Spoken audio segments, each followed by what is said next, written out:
Barbier, qui est maire depuis quelques mandats déjà, et qui porte une dynamique de sobriété, et qui a une attention particulière sur le fait d'embarquer les habitants. Et donc on va le retrouver tout de suite. Je vais remettre du son. Hop. Patrick, j'espère que vous m'entendez. Est-ce que vous m'entendez, Patrick? Ah, et j'ai oui, je vous entends. Vous m'entendez? Je vous entends très bien. Et on a le paysage de Muttersols. Je viens de présenter très brièvement ce qui a permis que vous soyez là aujourd'hui et l'implication de la commune, le fait que vous soyez saisi en 2021 du mot sobriété. Racontez-nous comment vous embarquez les habitants sur la sobriété. On a l'apparence du rural, mais on vit comme des urbains, sauf les 4 ou 5 exploitations agricoles qui, elles, ont bien sûr un lien direct avec la ruralité. Donc, à Muttersols, la sobriété, oui, c'est vrai que c'est un mot qui a jamais été un gros mot chez nous en matière énergétique. Hein. Il était dans les différents scénarios que promeuvent l'ADEME, la sobriété, c'est le premier niveau, il y a l'efficacité, etc. Donc, on a beaucoup travaillé sur les questions d'énergie, mais aussi sur les questions de mobilité. Et je vais commencer par ça aussi, hein, une sobriété dont on parle très peu, c'est la sobriété foncière et qui nous paraît hyper important parce que en plaine d'Alsace, vous voyez toujours les photos là. C'est bon, parce que moi, je suis pas sûr que ça arrive bien chez vous. Là, vous voyez une photo aérienne du bourg centre, et vous voyez à l'avant-plan le vieux village tel qu'il était après la Deuxième Guerre mondiale, et vous avez tout l'arrière-plan, c'est l'étalement urbain. Et vous voyez que le village qui est juste au nord de Muttersols, Ilsenheim, on va bientôt le toucher. C'est le cas au sud, c'est le cas à l'est également. La sobriété foncière, c'est pour la plaine d'Alsace, mais je crois que c'est un peu partout le cas, la condition de ne pas se retrouver avec une grande conurbation sur toute la plaine, avec des villages qui se touchent, hein, un peu comme ça se passe, ça s'est passé en Californie. Et donc, cette sobriété, on l'a mise en œuvre tout en n'arrêtant pas l'attractivité du village. On est un village qui est très demandé. Là, je vous ai annoncé 2200, mais on est bientôt 2300, bien qu'on ait arrêté tout étalement urbain. Et donc, on a arrêté surtout les lotissements au profit des rénovations de maisons. Là, vous voyez quelques photos, c'était des maisons anciennes ou plus récentes qui étaient inhabitées, malgré le fait qu'on est un village en tension urbaine. Hein. Les maisons, si elles se vendent, elles partent très rapidement. Il y a de la demande, mais il y a parfois un peu de rétention. Et donc, pour ça, et pour répondre à la question de l'atelier, c'est comment… Wi-Fi à se déconnecter. Pardon ? On a une toute petite coupure, Patrick, ça a duré 10 secondes à peine. D'accord. Ça va toujours, là? Vous m'entendez? Là, on vous entend. C'est bon, c'est revenu. D'accord. Et donc là, vous voyez sur le comment embarquer. À Muttersols, de manière générale, on embarque par du travail. On fait travailler les concitoyens qui sont intéressés sur les sujets qu'on aborde, et on fait des séquences de travail, ça veut dire plusieurs soirées. Là, vous voyez un groupe qui sont essentiellement constitués de propriétaires et notamment de propriétaires vacants, à qui on a posé la question, mais pourquoi vous faites rien avec vos maisons, avec vos logements? Et à partir de là, on les a embarqués dans une politique de rénovation de leurs habitats pour le remettre dans le marché, quoi. Alors, je vais passer vite, là, vous voyez des travaux. Dans les 7-8 dernières années, on a fait un lotissement de 30 logements en zéro artificialisation nette. C'est une blague, hein, on n'a pas fait de lotissement. Vous le voyez, en gros, on a contribué à sortir de la vacance une trentaine de logements. Donc, le lotissement qu'on a arrêté de faire, puisqu'on a par ailleurs arrêté l'étalement urbain, notre PLU tire un trait derrière les dernières maisons et il n'y a plus d'étalement urbain là, depuis une quinzaine d'années. On faisait du ZAN comme Monsieur Jourdain sans le savoir. Euh, Au profit donc d'un urbanisme de densification. Hein. Là, vous voyez un autre exemple, un ancien restaurant qui aujourd'hui est un laboratoire médical avec deux logements au-dessus. Et voilà d'autres exemples, encore de logements encore vacants, mais il y a des chantiers en cours en haut à droite et en bas à gauche, c'est quasiment fini. Là, on a une dizaine de logements supplémentaires. Hein. Donc, le zéro artificialisation nette se fait pas du tout au détriment de l'habitat. Dans cette politique aussi, il y a la densification du cœur de village. Vous voyez, avec notamment des équipements urbains qu'on a arrêté de mettre à l'extérieur, qu'on met au cœur du village. Vous voyez là avec les panneaux photovoltaïques, une halle de marché, une salle de gymnastique, la salle du conseil municipal, etc. Tout ça, la commune montre l'exemple. Et c'est aussi une des conditions pour embarquer la population. Je crois que c'est Gandhi qui disait montrer l'exemple n'est pas une façon de changer le monde, c'est la seule. Hein. Donc nous, on applique ça au niveau de la commune. On montre l'exemple en rénovant aussi nos bâtiments et en évitant l'étalement urbain. L'aménagement des espaces publics, on le fait aussi, vous voyez, avec des matériaux naturels de manière très sobre, avec beaucoup de récupération, toujours aussi avec de la rénovation. Vous voyez, en plein cœur du village, un four à pain qui est construit avec des matériaux tout à fait naturels par les citoyens en chantier participatif. Ça me permet de passer rapidement à la sobriété énergétique, qui a été un gros sujet pour nous dès le deuxième mandat. On a rénové l'ensemble de nos bâtiments publics, l'école, la mairie, la salle de spectacle, le gymnase, avec des matériaux biosourcés, souvent à des niveaux de bâtiments passifs. Hein. Le gymnase que vous voyez en bas à droite, c'est un gymnase à énergie positive, puisque non seulement il est passif, labellisé, mais il produit plus d'énergie qu'il n'en consomme et donc il est bien classé en énergie positive. La mairie, c'est pareil. Là, vous voyez les mêmes bâtiments, mais finalisés. Et donc, c'est aussi une façon d'entraîner les citoyens. On a beaucoup de rénovations de maisons qui s'inspirent bien sûr de ce qu'on a fait à la commune. Et un dernier sujet que je voulais évoquer, c'est la mobilité. On a eu un petit miracle. Aujourd'hui, on a quasiment tous les enfants de l'école. On va le voir là sur des photos qui vont à l'école à pied, à vélo ou à trottinette. On est presque à 100%. On a eu un vrai basculement.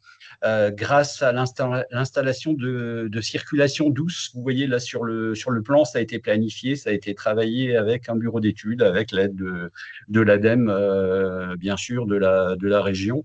Et là, vous voyez le parking à vélo de l'école, on l'a agrandi à 3-4 ans, il déborde déjà de partout, presque tous les gamins viennent à l'école à vélo ou à pied, dans le cœur du village, grâce à des circulations complètement sécurisées. Vous voyez en bas la photo aérienne, vous devinez les circulations douces par lesquelles les enfants passent. Voilà.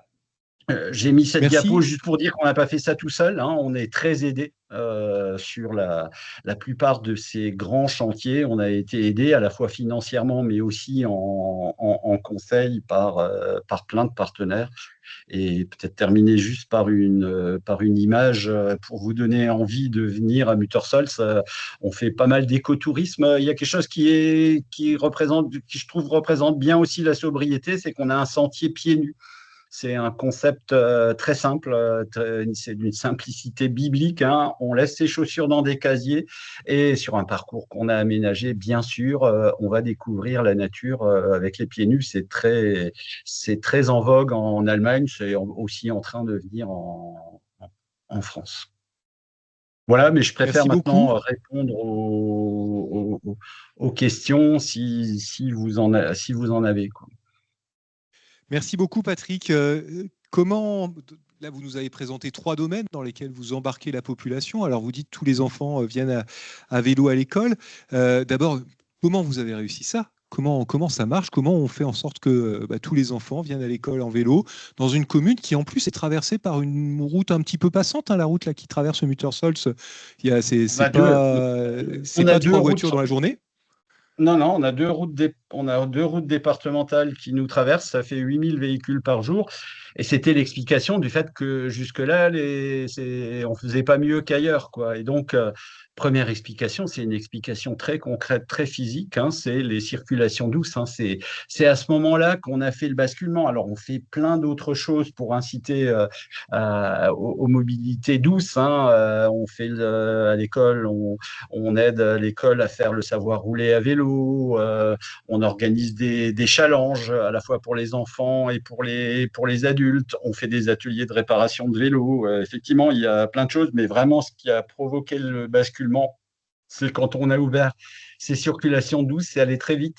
Il y a eu les sociologues le disent, hein, le seuil de 30%, quand on passe ce seuil de 30%, on bascule vers la quasi-unanimité parce qu'il y a un effet d'entraînement, il y a un effet de masse, hein, et on imagine bien les enfants qui n'ont pas le droit d'aller à l'école tout seuls, à pied ou à vélo, ils font la guerre à leurs parents, quoi, hein, et voilà, donc évidemment, vous pouvez bien imaginer qu'il y a quand même quelques traversées des routes départementales pour les enfants, hein, les circulations de 12 traverses, on les a aussi sécuriser. L'ensemble, c'est aussi un élément de sobriété, c'est l'ensemble du village est en limitation 30, hein. Ça fait déjà une quinzaine d'années qu'on était à 80% en limitation 30. Là, on vient de passer au début de l'année à 100%. Ça veut dire qu'aujourd'hui, quand on rentre dans le village, on est limité à 30 km/h partout. Ouais, ce qu'on entend, c'est donc aussi qu'on embarque la population progressivement. C'est peut-être 50%, puis 80%, puis 100% sur la limitation 30. Là. Est-ce qu'il y a des domaines dans lesquels vous avez eu du mal à embarquer la population? Et qu'est-ce qui a bloqué? La limitation à 30 dès 2009, hein, j'ai été élu maire en 2008 et on a mis en place des nouveaux aménagements routiers justement c'était la grosse demande sociale, hein, il y a trop de circulation, les voitures roulent trop vite et donc on est passé à 30 assez rapidement. Là, c'était un des plus grands pas qu'on ait fait, quoi, hein. Moi, je suis très, mon métier d'origine, c'est instituteur, donc je suis pédagogue et donc je suis pour le pas à pas, hein. Je suis pour les petits pas, je suis pour l'écologie des petits pas, mais je rassure tous les militants qui sont là, les petits pas, mais les nombreux petits pas, hein. Pour moi, l'image, c'est quand on est en montagne, si on fait des grands pas, on se casse la figure. En montagne, quand on monte ou qu'on descend, on fait des petits pas, mais on peut les faire assez rapidement et c'est ce qu'on fait. Là, la limitation à 30, ça a été un grand pas quand même à 80%. Et là, ça a un peu, et même au sein du conseil, c'était pas unanime. Il a fallu qu'on soit solide. Pour le reste, on y va effectivement de manière très progressive, mais assez vite. Et ça provoque peu d'opposition, plutôt beaucoup d'acceptation. Voilà. Ce qu'il faut aussi que je dise, c'est, vous le voyez là sur les photos, vous avez tout en haut, la photo d'en haut, c'est la Maison de la Nature. C'est la première maison de la nature en France chronologiquement. On fête les 50 ans l'année prochaine. Et donc, il y a un terreau sur Muttersolz. C'est ça. Et c'est un terreau qu'on a travaillé avec la Maison de la Nature. On est là maintenant à la 3e génération de gamins qui sont très, très fortement éduqués aux questions environnementales. Et donc aujourd'hui, au sein du conseil, par exemple, j'ai des jeunes conseillers municipaux qui ont fait beaucoup de choses à la Maison de la Nature. En plus, ils m'ont eu comme maître d'école pendant plusieurs années. Donc à cette période-là, c'était encore triple dose. Voilà, donc là, c'est vrai. Et c'est clair, hein, je crois que ça, c'est Nelson Mandela qui dit que la seule façon de changer le monde, c'est l'éducation. Hein, et nous, on le démontre. Je pense que c'est une des grandes explications aussi à ce qu'on arrive à faire. Et alors, bien sûr, on continue à aider fortement l'école pour que les enfants soient éduqués avec la Maison de la Nature. Des fois, sans la Maison de la Nature, les enseignants sont capables de faire aussi beaucoup de travail à ce niveau-là. Par exemple, sur le vélo, là, chaque année, au mois de novembre, on va offrir au CP, donc aux nouveaux qui arrivent à l'école élémentaire, on va leur offrir un gilet réfléchissant et des lumières pour les vélos. Voilà, au moment où il y a le changement horaire. Et puis à ce moment-là, évidemment, on fait passer des messages. Très bien, merci. Alors, si on comprend bien la recette, c'est de l'exemplarité, comme le dit Gandhi, c'est de l'éducation, comme le dit Nelson Mandela, et c'est des petits pas, alors comme le dit Patrick Barbier aujourd'hui, mais vous n'êtes pas le seul, évidemment, à porter ce message des nombreux petits pas, et c'est ce que vous ajoutez, pas forcément des grands pas, mais de très nombreux petits pas. On va vous retrouver dans quelques instants, Patrick Barbier. Ce que je voudrais rajouter, et pas d'effet d'annonce, pas de. Vous voyez, quand on est passé à 30 à 100%, on l'a préparé avec des citoyens. C'est même venu d'une séquence démocratique. Et puis, on a fait une petite annonce en disant qu'on passait à 100% parce que c'était demandé par les citoyens. Puis on n'en a pas fait, des tonnes. Et puis aujourd'hui, c'est juste une évidence, quoi. Hein. Aujourd'hui, je pense que si on remettait ça en cause, là, on aurait des difficultés d'acceptation, quoi. Et donc, point fondamental, on avance avec les citoyens, et vous nous l'avez dit en début d'intervention, on travaille avec les citoyens. Alors, on vous retrouve d'ici quelques instants. J'insiste sur le mot travail. On ne fait pas de réunions publiques. Hein. Les réunions publiques, c'est en général pas du tout constructif. On envoie des courriers dans tous les foyers et on invite à venir travailler sur des sujets. Et travailler, ça veut dire, c'est pas non plus la fin du monde. Hein. C'est 3-4 soirées à consacrer à une réflexion approfondie sur des sujets. Et après, évidemment, la municipalité, on s'engage à prendre en compte on dit pas qu'on prend en compte à 100%, mais qu'on prend en compte au maximum les propositions des citoyens. Merci Patrick. Pour prendre en compte les propositions des citoyens, on peut le faire à l'échelle d'une commune, comme c'est le cas à Littorsols. On peut aussi le faire, on va dire, en premier pas, avec des groupes d'habitants. Disant, mais au fond, on va essayer de travailler sur la sobriété avec les habitants, on va voir ce qu'ils vont produire, de quoi ils ont besoin pour mettre en œuvre leur pratique de sobriété sur le territoire. Et c'est justement ce que vous avez fait, Julien Tondalen. On se connaît un petit peu, donc on va sans doute se tutoyer au cours de l'échange. Peut-être on peut rester là d'ailleurs pour le moment.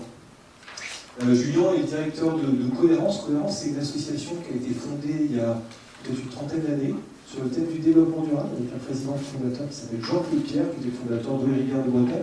Pour ceux qui s'intéressent à l'histoire du mouvement associatif, Jean-Claude Pierre a porté très tôt l'idée, après avoir combattu dans les rivières de Bretagne, c'est le contentieux aux rivières de Bretagne. Puis lui, sans doute, il a dû se dire j'ai envie de faire autre chose, et il s'est engagé sur le développement durable en disant on va essayer d'avancer ensemble, producteurs, consommateurs, collectivités, sur cette voie du développement durable. On est au milieu des années 90. Et Cohérence est toujours là aujourd'hui.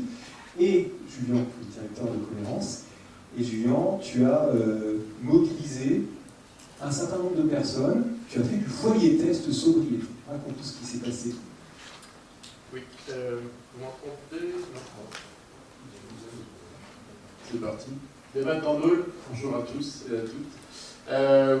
Donc l'initiative est venue d'un collectif d'associations dont fait partie Cohérence, et en partenariat avec le pôle économie sociale et solidaire, Optimisme, qui est une structure d'insertion par le travail via le maraîchage, et puis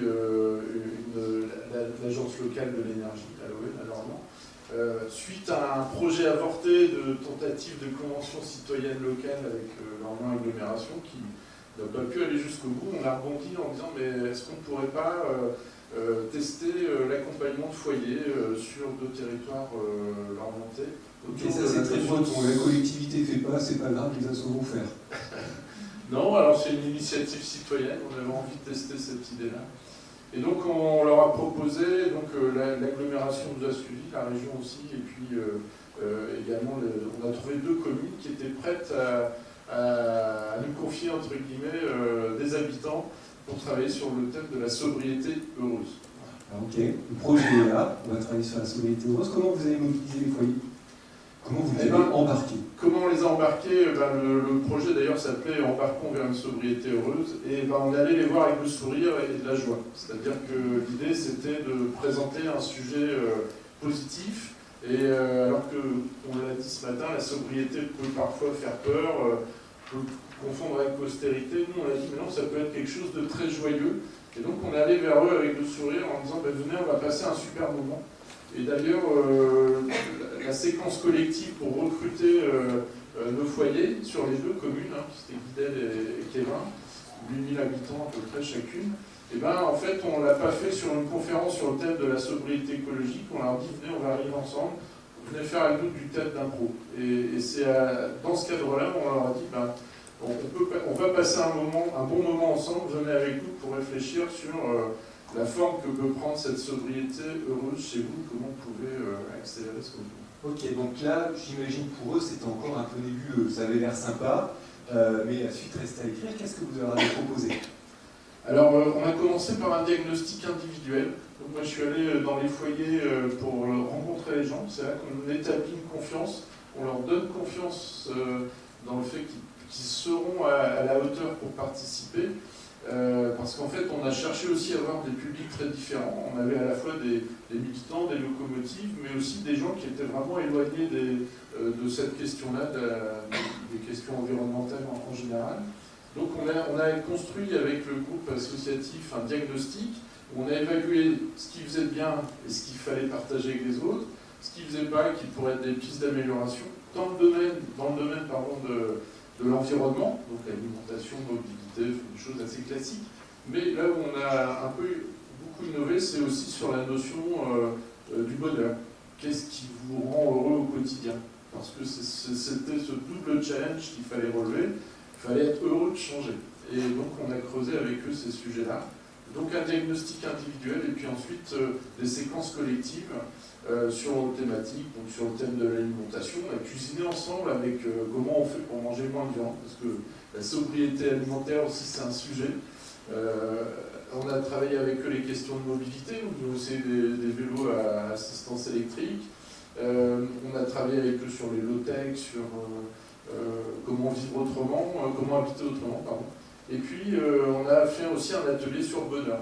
Qu'est-ce qui nous rend heureux? Donc là on a travaillé l'écoute active, on a utilisé la méthode spirale sur le bien-être, qu'est-ce qui fait votre bien-être ou votre planète. Bon, effectivement, ça donne envie quand on entend ça. Moi j'ai adoré en tout cas. Complètement, alors c'est bien, on passe un bon moment, mais ça a donné quoi au résultat? Voilà, alors là le projet n'est pas tout à fait fini, donc je suis en train de faire le tour des familles pour voir qu'est-ce qui a progressé chez eux, sachant qu'on les a accompagnés 6-7 mois. C'est à la fois long et court. Il ne faut pas que ce soit trop long parce que sinon on filtre et on n'a que des militants, c'est pas le but. Alors tu vas nous dire, l'analyse n'est pas encore complète, le rapport n'est pas satisfait, etc. Donc ça c'est bien pour le meeting, mais peut-être tu peux nous donner le résultat en avant-première. Voilà. Parce qu'à chaque fois qu'on avait avec eux, puisqu'on s'adressait sur leur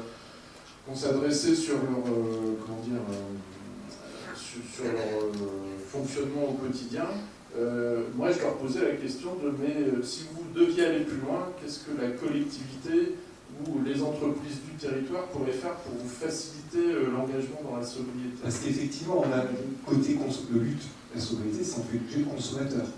Mais en face, si on veut qu'il bouge, il faut qu'il ait une offre plus sobre. S'il change sa consommation, c'est toujours rouler à vélo plutôt qu'en voiture. S'il n'a pas moyen d'accéder à un vélo ou à une piste cyclable, ça pose problème. Donc vous pouvez aller poser cette question. Voilà, et donc typiquement sur l'atelier mobilité, ils ont fait appel à leur expertise d'usage. Ils ont dit pour faire plus de vélos, il faudrait que tel carrefour il soit changé. Ça s'adressait plutôt à la collectivité locale ou à l'agglomération. Et puis aussi, ils ont dit, mais moi, si je veux faire réparer mon vélo, il n'y a pas de réparateur sur la commune. Il y a bien le Leclerc Culture qui répare les vélos, mais il ne répare que les leurs. Du coup, on est allé porter aussi cette question-là auprès des entreprises du territoire pour leur dire comment vous pouvez faire pour répondre à ce besoin qui est réel et qui, pour vous, est peut-être aussi une source de prestation. Comment vous faites pour répondre à ce besoin-là de la population? Et quel retour avez-vous eu? Alors, des collectivités, puisqu'en fait, donc pour être précis, on a organisé, une fois que les habitants se sont sentis consolidés, légitimes, en tout cas qu'ils ont pris conscience qu'ils avaient des choses à partager avec les élus, on a organisé une réunion dans laquelle on a fait venir aussi les entreprises du territoire. Et c'est les habitants, en tant qu'experts de leur vécu, qui ont pris la parole avec des outils d'intelligence collective, et ils étaient là, ils étaient présents, ils étaient fiers de ce qu'ils portaient. Et donc on a eu une écoute assez attentive des élus, avec certains élus qui se sont dit mais moi je suis pas très sobre en fait quand je les écoute, il faut aussi que je chemine moi-même. Et puis après pour les entreprises c'était un peu plus compliqué, on a fait venir par exemple, on a invité le Roi Merlin à venir à Quévin parce que c'est aussi un opérateur, ils sont pas venus mais bon on lâche pas le morceau. C'est vrai qu'on a plus de difficultés à faire venir le monde de l'entreprise dans une mairie pour discuter avec des habitants. C'est pas si simple que ça.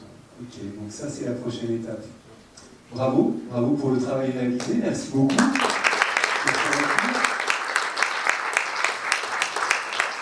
Patrick Barbier, quand vous entendez Julien Pondaven dire on a été les voir les habitants avec de la joie, on leur a promis un truc sympa. Alors pour poser quelque chose de sympa, est-ce qu'à 8h on amène de la joie aussi? Est-ce qu'on propose des choses sympas quand on va voir les habitants? Comment ça se passe? Oui, je pense que c'est effectivement une condition quasi indispensable.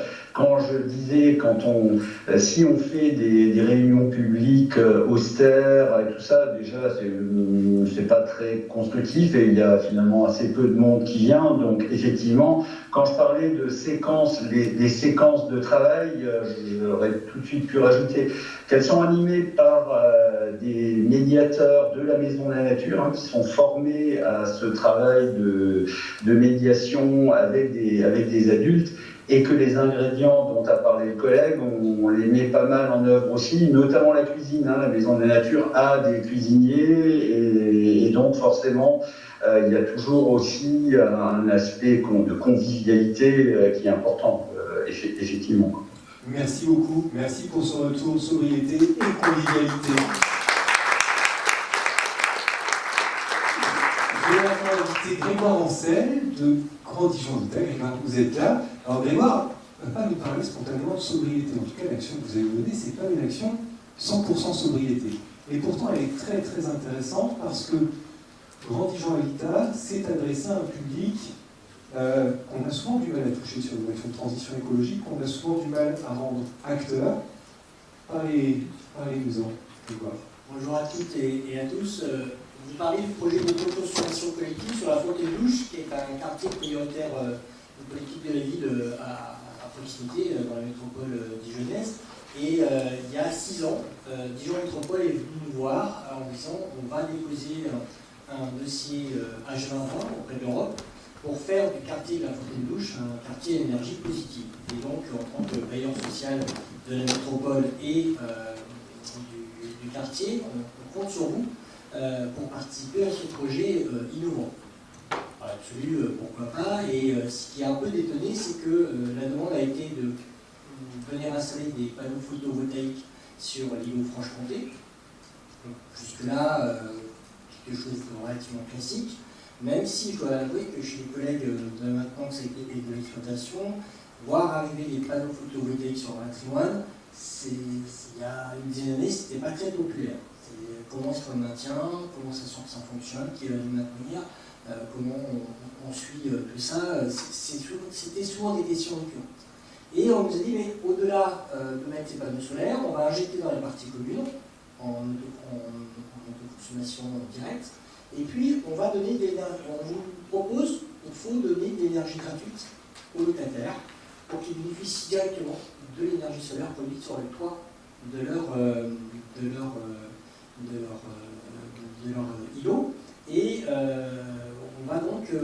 travaillé à baisser les charges des communs. Très bien, c'est l'objet même d'un bailleur. Plus on arrive à faire baisser les charges collectives, plus le pouvoir d'achat et plus aussi pour nous au quotidien ça facilite le recouvrement du loyer et c'est vertueux. Mais la partie logement, je dois vous avouer que pour nous, devenir fournisseur d'énergie, c'est quelque chose qui est totalement exotique. Hein, on peut dire ça, c'est-à-dire que lorsqu'on j'ai annoncé aux collègues qu'on allait travailler à injecter de l'électricité, la production photovoltaïque dans les logements, on me disait non, c'est pas possible, on ne fait pas ça.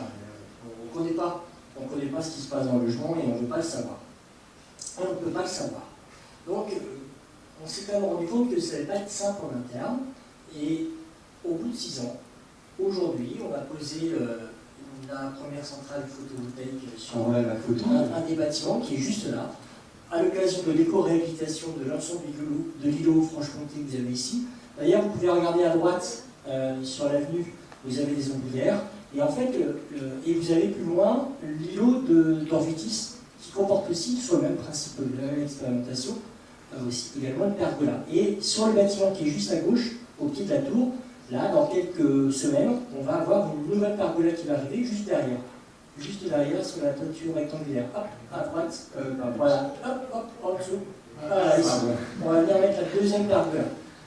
Et il y a 6 ans, nous n'avions pas l'ombre d'un modèle économique.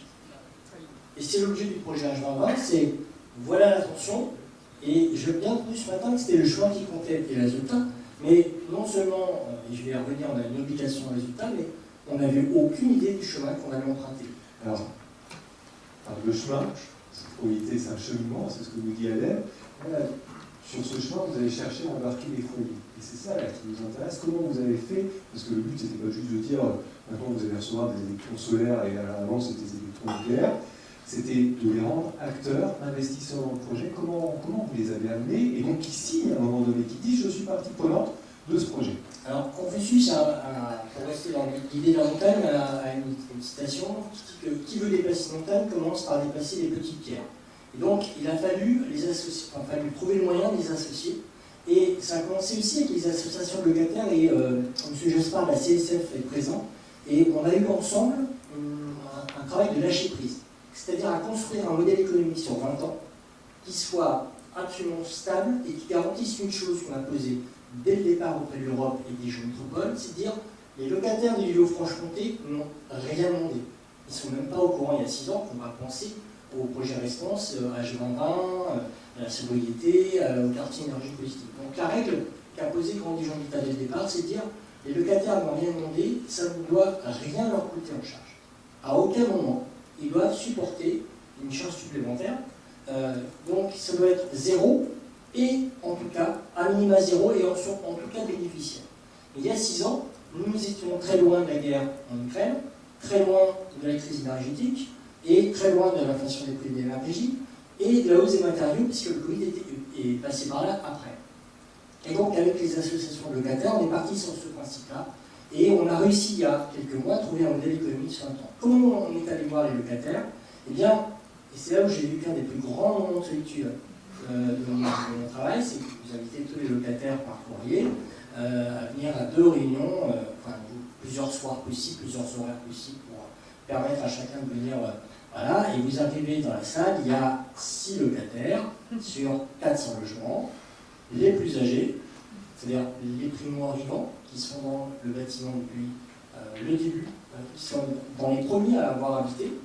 Donc ils ont, c'est une marque de respect, 70, 80, 90 ans.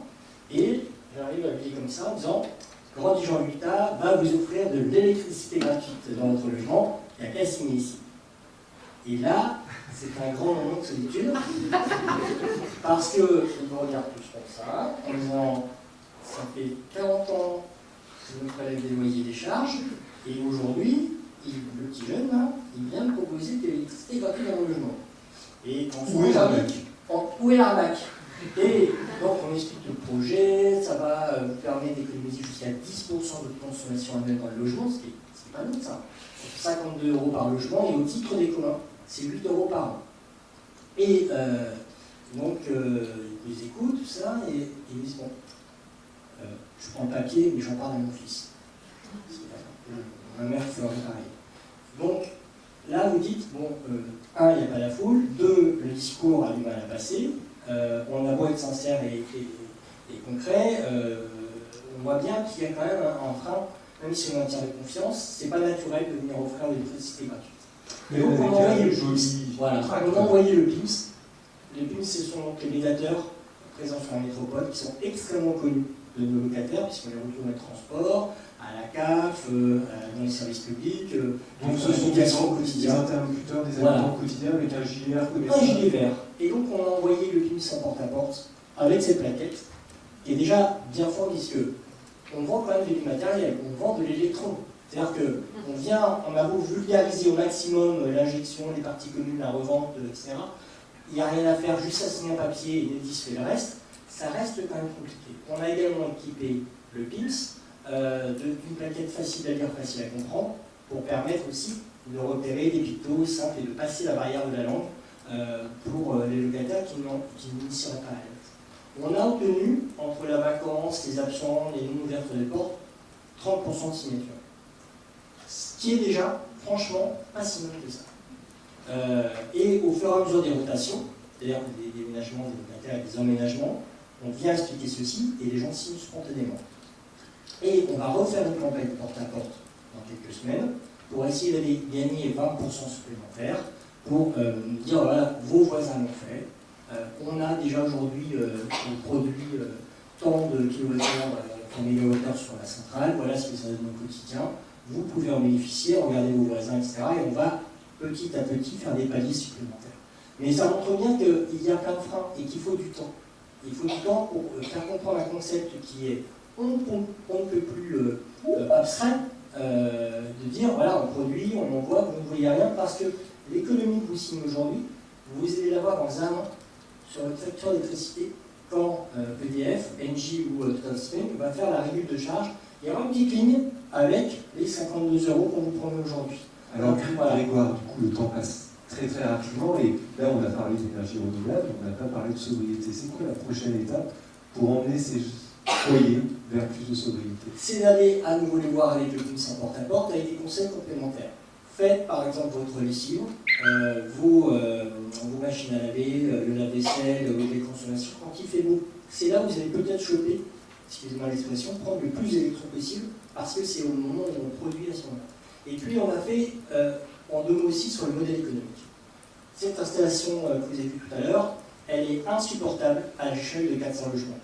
Et il y a un an, quand on a regardé le prix du rachat par le S21, un tarif de rachat officiel, les investissements classiques qui s'étaient envolés, etc., on a constaté qu'on était dans une impasse et qu'à 400 logements, on ne pouvait pas faire supporter l'investissement en célibataire en garantissant le zéro charge ou investissement supplémentaire.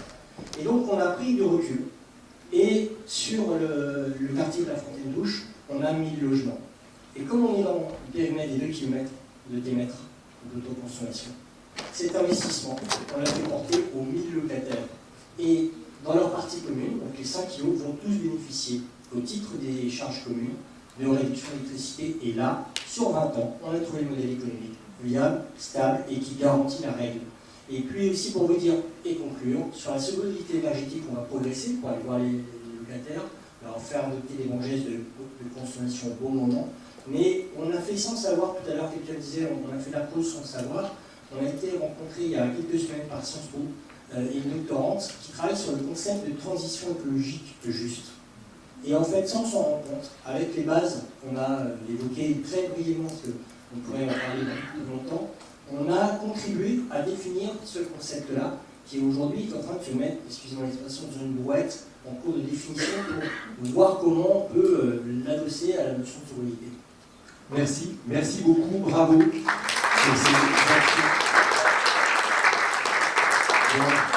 est quasiment 45, on en arrive presque au terme de cette table ronde et ça serait dommage de ne pas laisser un peu de temps pour quelques questions. Allez, on en prend une, deux, trois sur celles et ceux qui veulent s'exprimer. Et puis en plus, c'est le début d'après-midi, c'est bon, on a tendance à...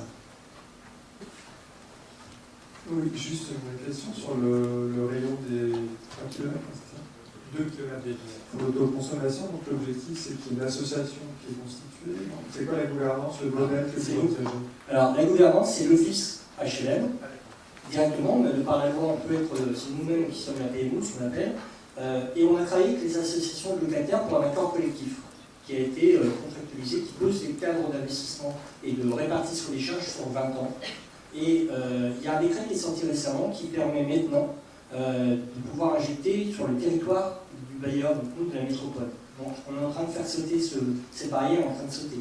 Est-ce que vous êtes ouvert à d'autres partenaires si c'est en dehors de votre patrimoine? Alors, deuxième projet qui est tombé derrière, avec la Dijon Métropole, c'est le projet FAST, qui a réuni le CHU, l'Université de Bourgogne, Grand Dijon Hôpital, Dijon Métropole et la Caisse de dépôt et consignation. On ne se connaît pas, on est tous à 2 km l'un de l'autre, sur la même ligne de tram, donc des salariés en commun, des besoins énergétiques qui sont intéressants.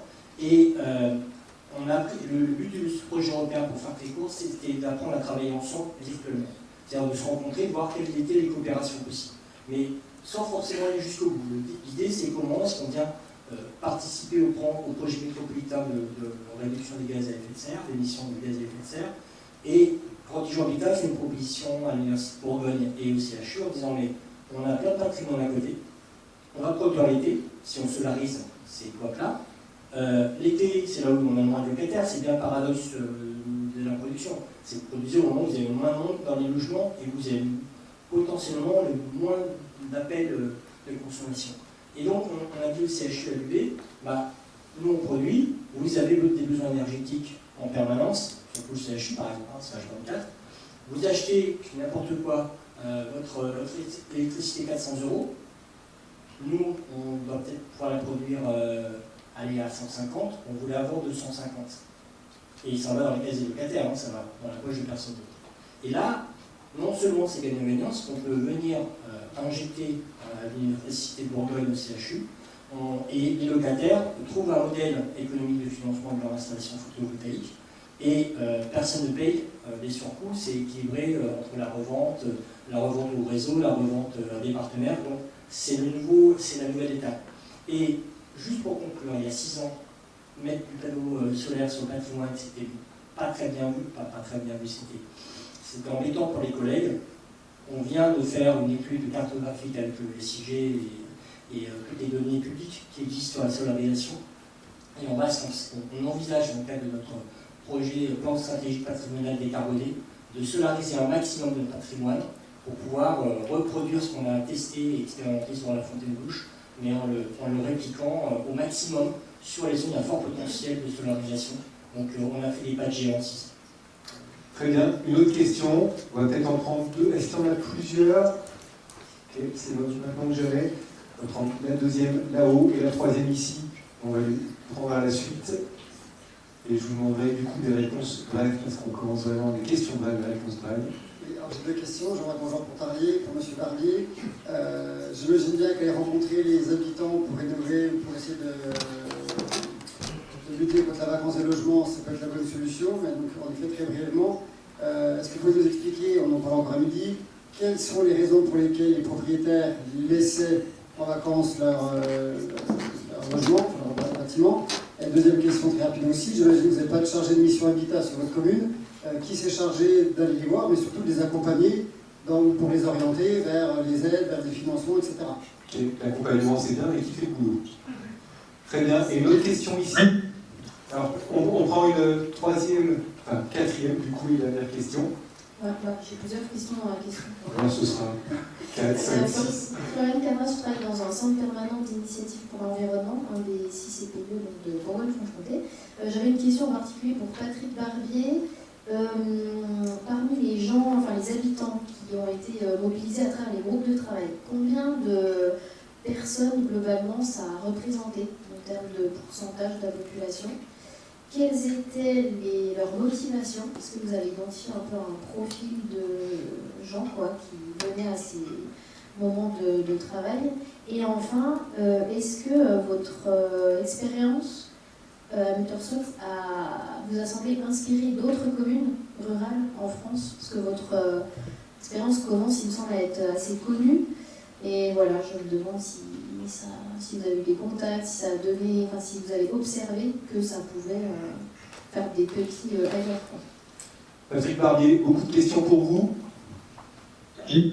Je vais commencer par les dernières parce qu'il y a toute une série de questions, donc, et je reviendrai aux questions par rapport au logement vacant tout à l'heure. Alors, pourcentage de la population très faible. On fait du qualitatif, pas du quantitatif, mais on serait prêt à faire du quantitatif, mais il y a plein de gens que ça n'intéresse pas, hein. Là, en général, à chaque séquence démocratique, donc tous les foyers sont sollicités et on a en général des groupes de 20-25 personnes maximum, hein, sur, vous voyez, 2000-2300 habitants, on est tout juste au-dessus du 1%. Mais malheureusement, c'est classique, hein. Moi, je dis que dans des villes, c'est partout comme ça, et peut-être encore plus dans les villes que dans les villages, on a beaucoup de gens qui sont complètement, moi j'appelle ça les déterritorialisés. C'est des gens qui habitent à Muttersholz, qui sont dans leur piscine à Muttersholz, hein. On a beaucoup de piscines dans les lotissements pavillonnaires, mais qui ne s'intéressent absolument pas à la vie collective, sauf quand ça les touche très directement. Mais en dehors de ça, on ne les voit jamais à rien. Alors heureusement quand même, le fait de réunir des citoyens, ça produit de l'intelligence collective et ça produit de la légitimité aussi pour les décisions qu'on prend. S'il y a des gens ensuite qui vont râler par rapport à des choses qu'on aurait fait, bah, moi j'ai une réponse très facile, hein, c'est de dire bah, attendez, vous avez été invité à venir travailler là-dessus, vous n'êtes pas venu, maintenant c'est trop tard, hein, voilà, la décision est prise. Oui, ce que j'ai déjà dit, mais je le redis parce que la dame qui m'a posé les questions est une chargée de mission dans un CPIE. Vous avez compris que la Maison de la Nature à Muttersholz, c'est un CPIE aussi. Et donc, on a des chargés de mission qui sont tout à fait formés et très compétents pour mener ce genre de séquences démocratiques. Alors, sur les logements vacants, la première question, oui, c'est pourquoi la vacance ? Alors moi, j'en ai repéré deux grandes raisons. Alors chez nous, on écarte déjà la demande, hein. Chez nous, dès qu'une maison est en vente, elle trouve un preneur très rapidement, hein, à condition bien sûr qu'elle soit vendue à des prix correspondant au marché. Mais sinon, il y a la procrastination. Alors, je suis le seul à dire ça dans les colloques, hein, mais personne ne me contredit. Et moi, je l'ai vraiment constaté. Je ne pense pas du tout que ce soit spécifique à Muttersholz. En fait, on perd ses parents à l'âge que j'ai à peu près, hein, et ben, en général, quand les parents s'en vont, ben, on a la maison familiale et puis on se dit, bon, ben, je verrai ça l'année prochaine. Et puis 10 ans après, on n'a toujours rien fait. Parce qu'on n'en a pas vraiment besoin, parce qu'on n'a pas trop envie de louer, et puis parce qu'on n'a pas envie parce qu'on est déjà à la retraite, hein, et on a autre chose à faire, quoi. Voilà, je crois. Alors, ce qui déclenche là le passage à l'acte, hein, c'est clairement, j'ai pas eu le temps de rentrer dans les détails, mais en dehors du côté travail démocratique, on a aussi là sur ce sujet-là, on a un bâton qui est la taxe sur le logement vacant, hein, et qu'on a actionné. Je peux vous dire que ça fait que tout le monde vient vous voir, hein, parce que payer une taxe d'habitation sur un bien qu'on n'occupe pas, ça vous passe la procrastination. Voilà, ça c'était la première question. Et la deuxième, alors, Patrick, je vais vous demander de faire les chargés de mission. Les chargés de mission, on est dans des systèmes comme il en existe partout, avec l'Agence nationale de l'habitat et le département. Et donc, chez nous, en l'occurrence, le département missionne un bureau d'études avec donc des chargés de mission et qui sont là pour faire ce travail. Ça se fait partout, sauf que nous, là, évidemment, on relaye beaucoup. On a la taxe sur le logement vacant qui fait qu'il n'y a personne qui est indifférent à ça. Et donc, les chargés de mission du département travaillent beaucoup chez nous. Et nous, bien sûr, on renforce aussi les subventionnements, hein. Il y a les subventions de l'Agence nationale, du département, de la communauté de communes et de la commune. On a une petite rentrée d'argent avec la taxe et donc on la remet de manière, on joue bien la carotte et le bâton. Merci beaucoup. Merci à tous les trois. Bravo. Merci. On aurait encore quelques dizaines de questions à vous poser très probablement et de quoi passer du temps avec vous à échanger sur vos différents retours. Il y aura la pause tout à l'heure pour engager ça et évidemment un certain nombre de vos documents qui seront produits, évoqués Julien, qui sont déjà produits pour Grand Dijon Habitat sur Luthersol, mais aussi la doc qui existe. On vous mettra les liens de tout ça à la suite de notre journée.